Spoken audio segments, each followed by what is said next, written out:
세례 그 후라는 제목으로 하나님 말씀 전하겠습니다. 여러분 오늘 말씀해 보니까 어떤 장소가 하나가 나옵니다. 장소가 나오는데 그 장소가 어느 장소냐면요, 라마라는 장소입니다. 18절 보십시오. 다윗이 도피하여 어디로 갔다고요? 라마로 갔다. 라마로 가서 누구에게 갔다고요? 사무엘에게로 갔다. 여러분 이 라마라는 곳은 어디냐면요, 사무엘의 원래 고향입니다. 사무엘의 고향. 사무엘상 1장을 찾아볼까요? 1장을 찾기 쉽죠. 쭉 뒤로 넘어가면 되니까. 맞죠? 사무엘상 1장에 보면 1절 보십시오. 1장 1절.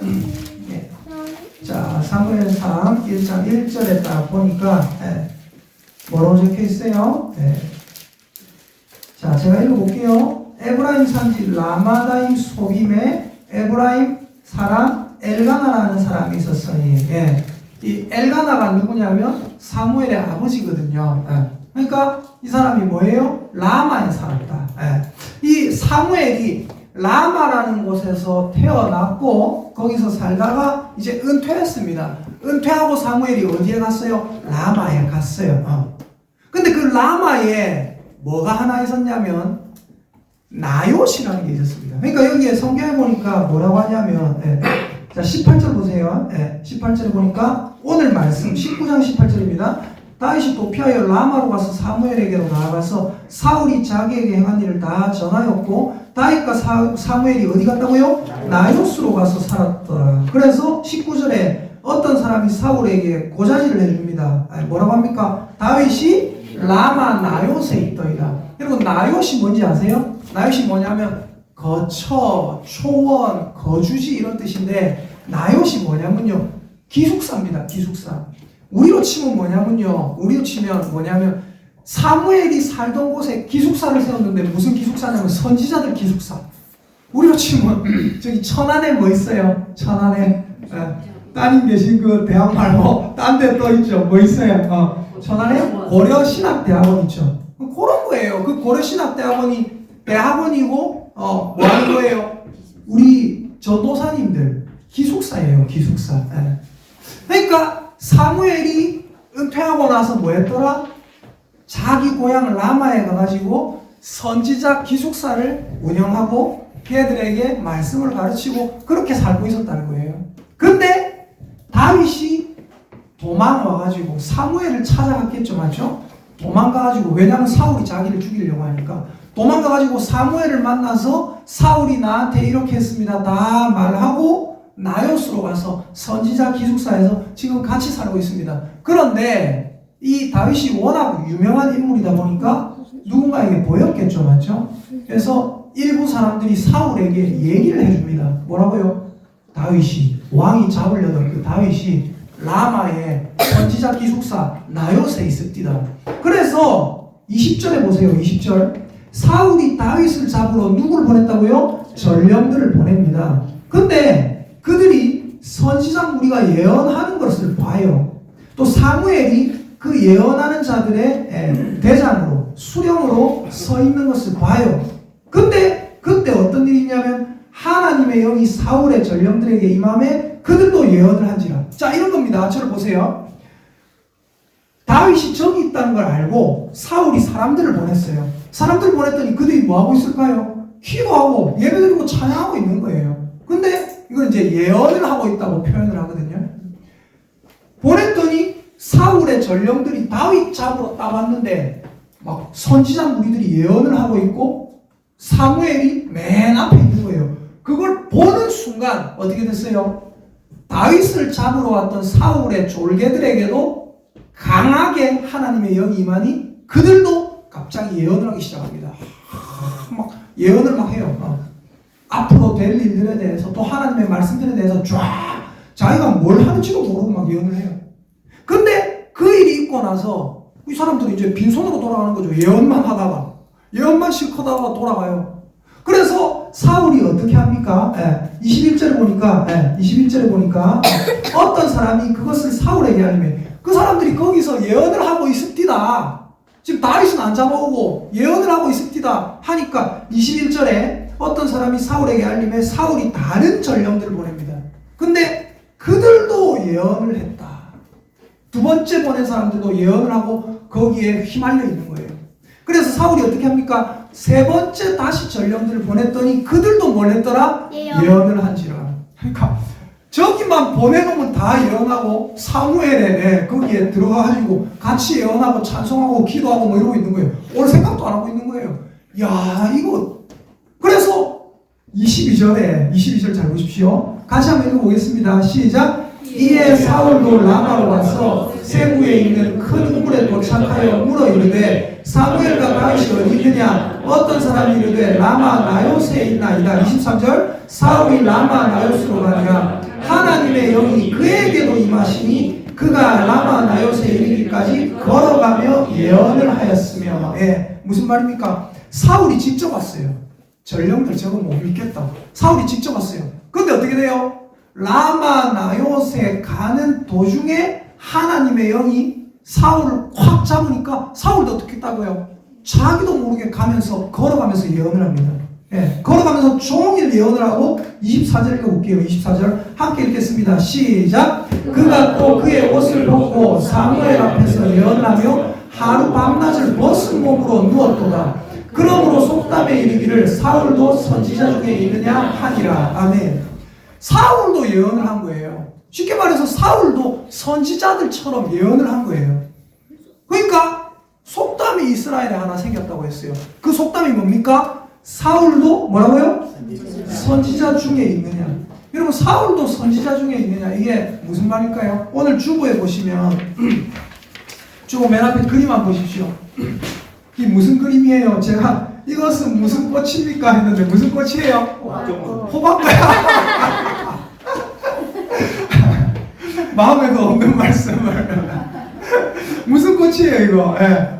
호박꽃이죠. 그렇죠? 호박꽃. 예. 제가 여기 옆에 다른 것도 하나 또 사진으로 실으려다가 막은 게 있어요. 그게 혹시 뭔지 알겠어요? 예. 멸치. 멸치도 하나 실으려다가 말았어요. 왜? 멸치를 실으려다가 말았냐? 잘 보세요. 여러분, 사울도 선지자 중에 있느냐? 이게 무슨 말이냐면, 이 속담이 무슨 말이냐면, 여쭤볼게요. 사울도 선지자란 소리입니까? 아니란 소리입니까? 아니란 소리예요. 이해되십니까?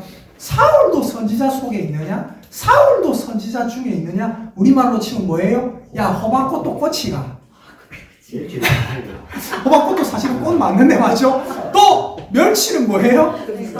야, 멸치도 생선이가. 사실 멸치도 생선 맞긴 맞는데, 그죠? 생선 취급 안 해준다는 거예요. 꽃 취급 안 해준다는 거예요.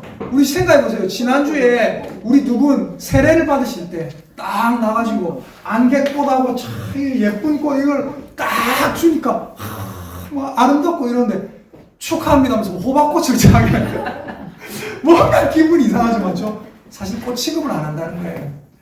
소중한 사람을 대접할 때 딱 불러가지고 손님 대접할 때 큰 뭐 조기나 막 이런 거 구워서 대접하잖아요. 멸치 한 마리 정성껏 구워서 대접하는 분 있습니까? 없죠. 왜요? 생선 취급을 안 하고 꽃 취급을 안 한다는 소리예요. 여러분, 사울도 선지자 중에 있느냐? 이 말은 무슨 말이냐면 멸치도 생선 중에 있느냐? 예?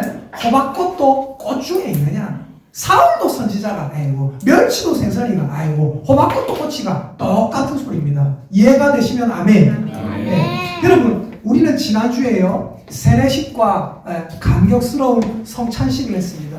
그럼 여러분, 우리들이 생각하는 게 있어요. 세례 받았다? 그러면 이제 끝난 건가? 세례 받는 게 뭐 천국의 증표라고 생각하는 사람이 있어요. 천국의 증표를 이마에 딱 찍었다 생각하는 사람들이 있어요. 절대 아닙니다.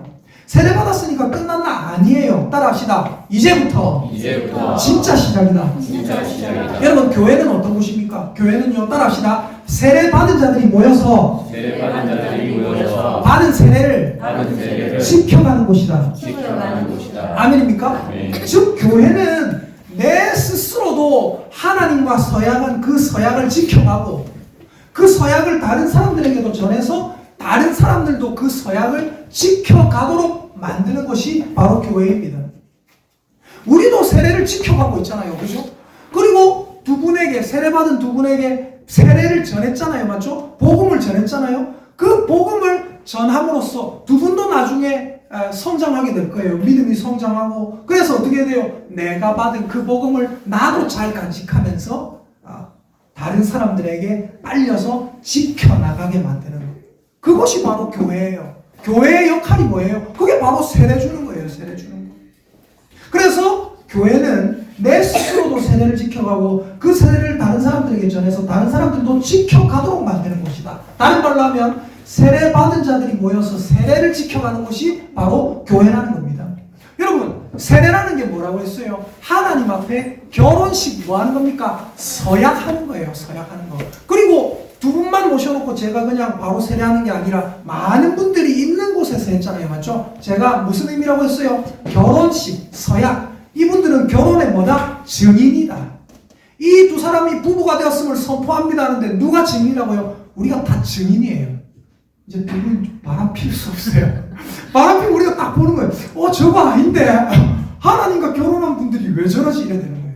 그래서 여러분 세례 증서를 만들었는데 제가 이 세례 증서 이거 사실 별건 아닌 거지만 저는 만든다고요. 어제 기독교 서점 몇 번 왔다 갔다 하고 갔다가 또 사람이 없어? 갔다가 다시 왔다가 A4 용지를 반으로 잘라가지고 넣어봤다가 거꾸로 뺐다가 별짓을 나고 만든 거예요. 사실은 컴퓨터를 잘하지 못해서. 여기 보시면 뭐가 있습니까? 뭐가 있어요? 세례 받는 모습만 있는 게 아니라 뭐 하는 모습이 있어요? 서약하는 모습을 넣어놨습니다. 왜요? 본인들의 서약이 굉장히 중요하기 때문에 서약하는 모습을 같이 넣어놨어요. 왜요? 서약이 그만큼 중요하기 때문에. 선서한 게 아닙니다. 법정 선서한 게 아니에요. 뭐예요? 하나님 앞에 맹세의 서약. 나는 하나님의 신부입니다. 하나님을 위해서 살겠습니다. 맹세를 한 겁니다. 그리고 우리는 그것을 지켜가야 되고 우리 모두가 증인입니다. 여러분 한번 따라합시다. 나는 하나님의 신부입니다. 아멘입니까? 아멘. 나는 하나님의 신부고요. 나는 하나님과 결혼한 사람이에요. 여러분 이런 얘기가 있어요. 이런 얘기가 결혼식에 대한 유명한 일화입니다. 이야기예요. 비유 같은 거예요. 자기 왜 나와 결혼하기 전에는 그렇게 잘해주더니 결혼하고 나서는 왜 잘해주지 않아? 그러니까 하는 말이 뭐라고 하는지 압니까? 잡아놓은 물고기한테 먹이 주는 놈이 어딘가. 잡아놓은 물고기를 먹이 줄 필요 없다 그러는 거예요. 근데 여러분 그렇게 마음가지면 안 돼요. 어떻게 해야 돼요? 결혼했으니까 더 잘해줘야 돼요. 결혼했으니까 더 잘해야 돼요. 왜요? 여러분 결혼했으니까 이미 잡아놓은 물고기니까 먹이 안 준다 그러면 어떻게 되는지 알아요?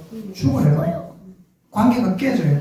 이미 잡은 물고기니까 먹이 안 준다 그러면 그분들은 어떻게 되는지 아세요? 나중에 한 70 돼가지고 어느 날 딱 밖에 있다가 기분 좋게 집에다가 문을 딱 열려가는데 띠띠띠띠띠띠삐 삐리리 비밀번호가 박혀있어요. 여러분 중요한 게 뭡니까? 우리의 결혼은 뭐예요? 결혼했다고 다 가리잖아요. 지켜가야 된다는 거예요. 하나님과 결혼한 하나님의 신부들입니다. 우리는 하나님과의 이 서약을 애쓰고 힘쓰므로 지켜가야 될 줄 믿습니다. 세례는 하나님과의 결혼 서약이에요. 네. 세상에 여러분 제가 이번 주에 한 몇 주 동안 계속 묵상을 했어요. 계속 묵상을 하다 보니까 이게 또 팍 감이 잡히는데 계속 묵상하는 게 뭐냐면 이거예요. 세상에 왜 이렇게 악인들이 많을까? 되게 많이 생각하고 묵상하고 곱씹었어요. 근데 여러분 중요한 게 뭔지 아세요? 계속 끈을 잡고 곱씹으니까 하나님이 결국 답을 주세요. 저 여러분한테 정확하게 답을 드릴 수 있습니다. 세상에 왜 이렇게 악이 많을까요? 때로는 교회 안에도 악인들이 있거든요. 왜 악이 많은지 제가 오늘 정확하게 알려드릴게요. 여러분 제가 언제 이걸 깨달았냐면 말씀을 읽고 계속 끈을 잡고 있다가 왜 세상에 악이 많을까? 끈을 잡고 있다가 어렴풋하게나마 알던 게 정확하게 풀릴 때가 있었어요. 우리 가족과 함께 그 IQ 문제를 한번 풀었었어요. IQ 문제를 푸는데 여러분도 한번 풀어보세요. 잘 제가 이제 여러분에게 말씀을 드려볼게요. 잘 풀어보세요. 두 아이가 놀고 있었어요. 두 아이가. 그런데 한 아이만 얼굴이 더러워졌어요. 한 아이는 얼굴이 깨끗해요. 근데 갑자기 벌떡 일어나더니 얼굴이 깨끗한 아이가 내과에 와서 씻고 왔어요. 얼굴이 깨끗한데 왜 씻고 왔을까요? 얼굴이 깨끗한데 왜 씻고 왔을까요? 더러우니까. 아. 나도 더러운 줄 알고. IQ 세자이십니다. IQ 세자이십니다. 자, 내가 잘 보세요. 내가 딱 봤을 때 제가 얼굴이 더러워요. 그러니까 어떻게 해요? 나도 더러운 거 아닌가? 가서 씻는 거예요. 근데 더러운 아이는 어때요? 가보니까 얘가 깨끗해. 아니 뭐예요? 나도 깨끗하겠구니 하고 안 씻는 거예요. 하나님이 뭐 때문에 세상의 악인들을, 여러분 우리가 알아야 되는 게 뭔지 아세요? 악인들을 하나님께서 악하게 만들어 놓으신 게 아닙니다. 하나님께서 그들의 악을 상관 안 한다는 것이, 그들의 악에 하나님은 아무 책임이 없다는 걸 우리가 알아야 돼요. 하나님이 뭐 때문에 악인들을 그냥 두고 계시느냐? 뭐 때문인지 아세요? 따라합시다. 전부 다 우리 때문이다. 우리 때문이다. 저번에 우리가 봤던 밭에 가라지 비유 봤잖아요. 가라지를 천사가 주인에게 말합니다. 종들이, 주인님 가서 가라지를 뽑아버릴까요? 주인이 뭐라 하죠? 가만두어라. 가라지를 뽑다가 옆에 있는 곡식까지 상할까 염려된다. 가만두어라. 결국 뭐 때문이라고 했어요? 네, 우리 때문이에요. 하나님의 믿음의 곡식들 때문에 그들이 아직도 살아있는 겁니다. 악인들을 왜 그냥 하나님께서 가만히 놔두고 계실까요? 하나님은 결국 우리들의 믿음을 위해서 그들을 타산지석으로 삼아서 그들이 더러운 것을 보고 너희는 더러워지지 말라, 너희는 더러울 때마다 씻으라라는 것을 우리에게 보여주시는 줄 믿습니다. 여러분, 우리 항상 하나님 앞에서 뭘 해야 돼요? 따라합시다. 하나님 앞에서 죄가 있으면 회개합시다. 회개하는 자들이 하나님의 자녀입니다. 아멘입니까?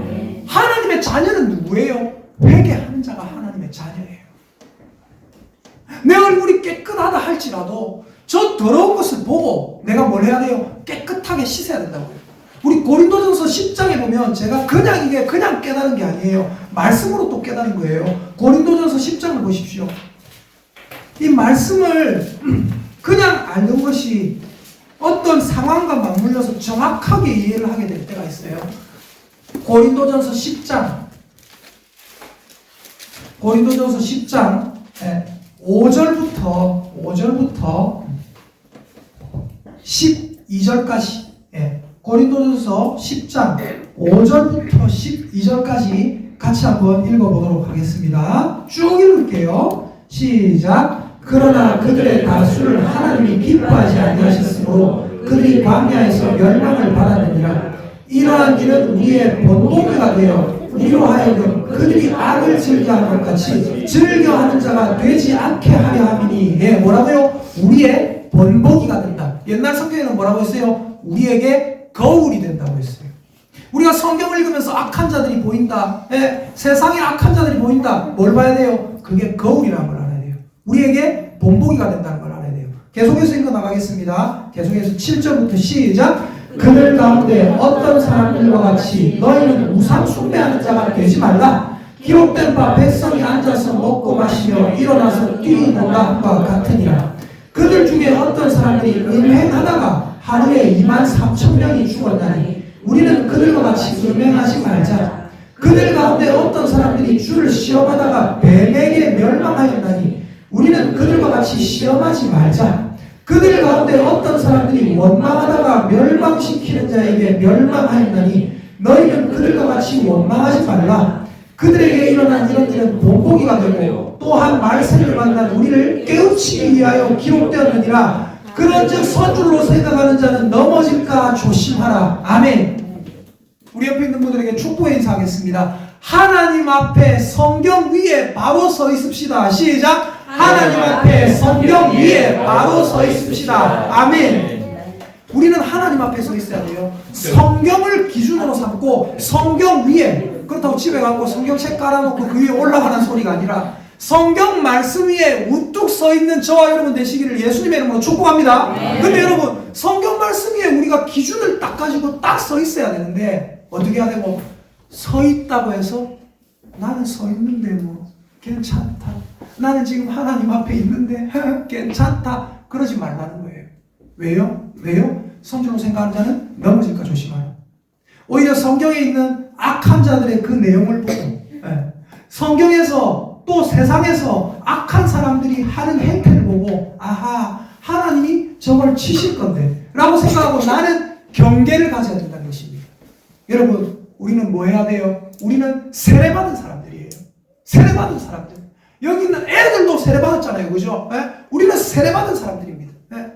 여러분, 세례받았다는 게 무엇입니까? 죄가 씻어졌다는 거예요. 다른 말로 하면 뭐예요? 따라합시다. 나는 다시 태어났습니다.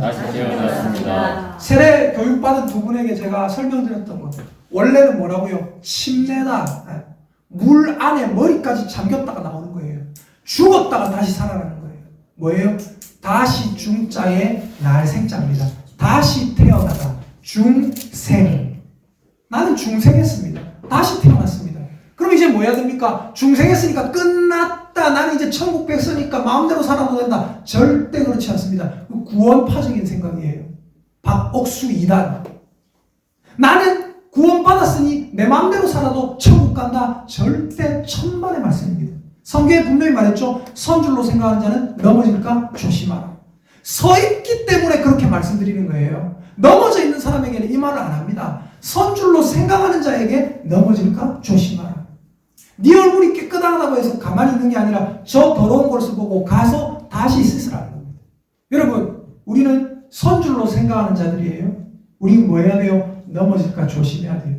항상 하나님 앞에서 경계해야 될 걸 경계해야 되고, 내가 하나님 앞에서 항상 말씀 읽으면서 내 삶의 타산지성으로 삼아 나가야 합니다.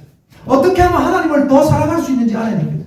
여러분, 교회의 참된 표지는 뭡니까? 교회의 참된 표지는 세 가지입니다. 말씀드릴게요. 잘 들으세요. 몇 번 말씀드렸습니다. 말씀과 성례와 권징.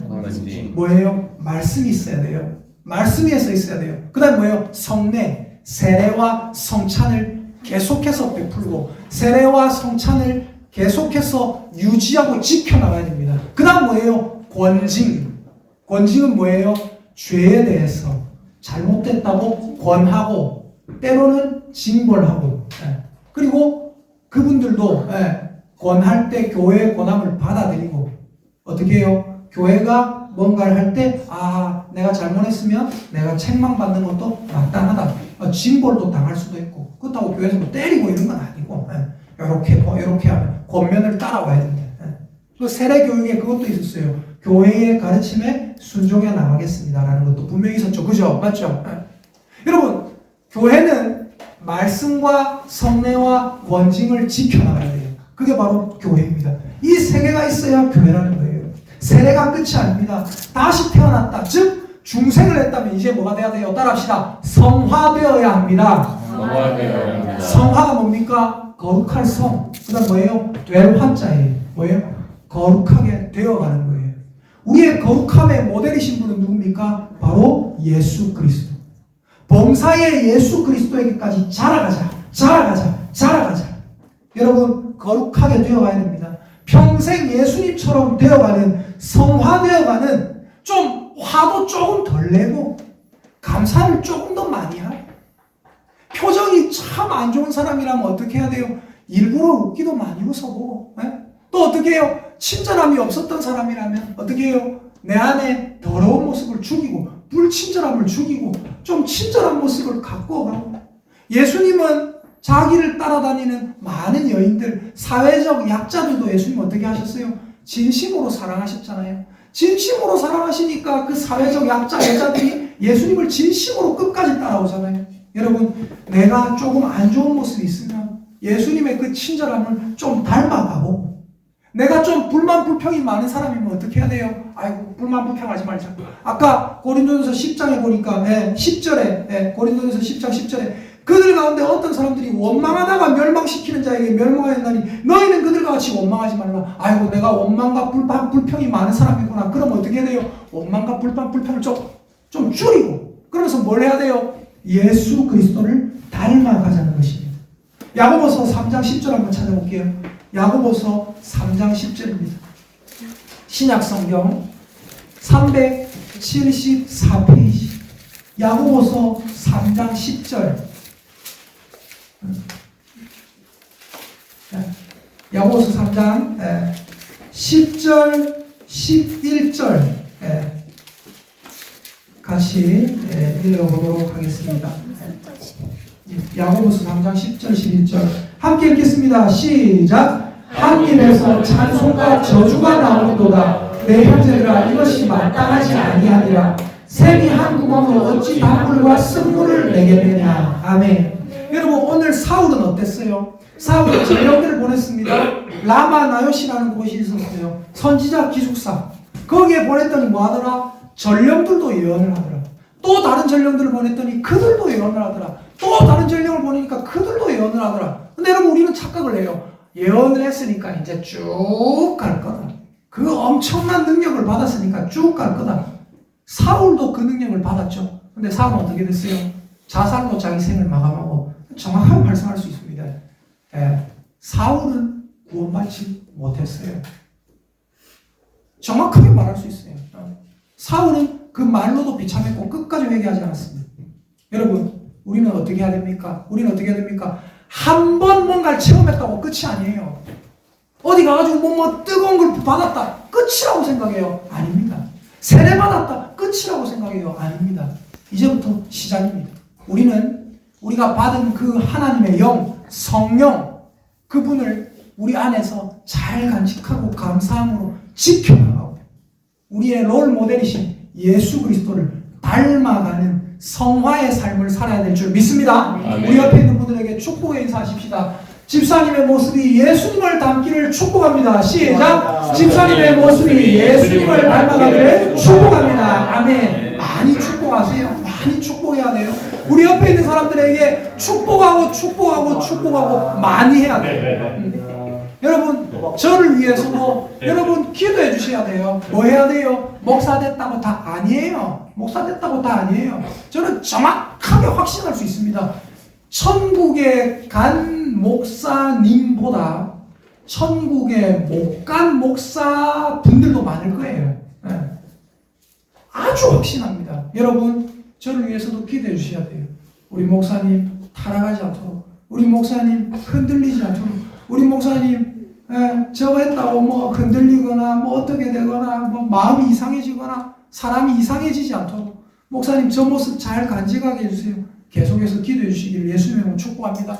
저도 여러분을 위해서 기도하겠습니다. 세례받은 분들을 위해서 또 그 전에 세례받았던 많은 분들을 위해서 우리 교회 성도님들을 위해서 아이들을 위해서 청년을 위해서 기도하겠습니다. 하나님께서 여러분과 늘 함께 하시고 여러분의 마음속에 하나님 예수님을 닮아가고자 하는 그 뜨거운 마음이 절대 사라지지 않기를 기도하겠습니다. 우리 함께 예수님 닮아가는 중생했으니 성화의 길로 계속해서 나가서 머리이신 예수님을 정확하게 닮아가는 공동체 될 수 있기를 예수님의 이름으로 축복합니다. 아멘.